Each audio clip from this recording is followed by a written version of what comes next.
Siapapun ketuanya tidak masalah, yang penting sesuai dengan anggaran dasar dan anggaran rumah tangga.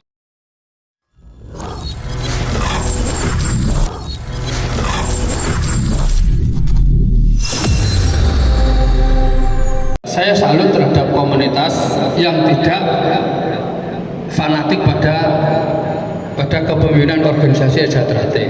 Jujur mawon, Ejaterate ini lagi kena musibah. Gini betul.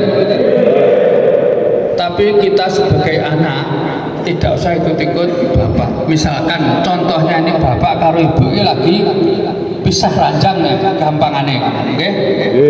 Bapak lagi ibu kena masalah. Tapi kita jangan ikut masalah bapak, tapi kita tetap guyub rukun mawon. Jadi adik-adik komunitas, silahkan kamu mungkin baik dengan Punjer, dengan Pak Amter, tidak apa-apa, itu adalah saudara kita semua. Nah, memang kemarin ada masalah, jujur aja, tapi tidak perlu diperpanjang masalah itu. Semoga Gusti Allah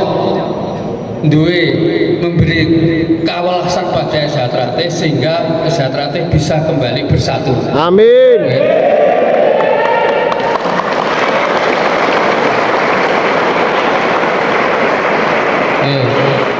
Siapapun ketuanya tidak masalah, yang penting sesuai dengan anggaran dasar dan anggaran rumah tangga dan juga ajaran Ejaterate. Silahkan.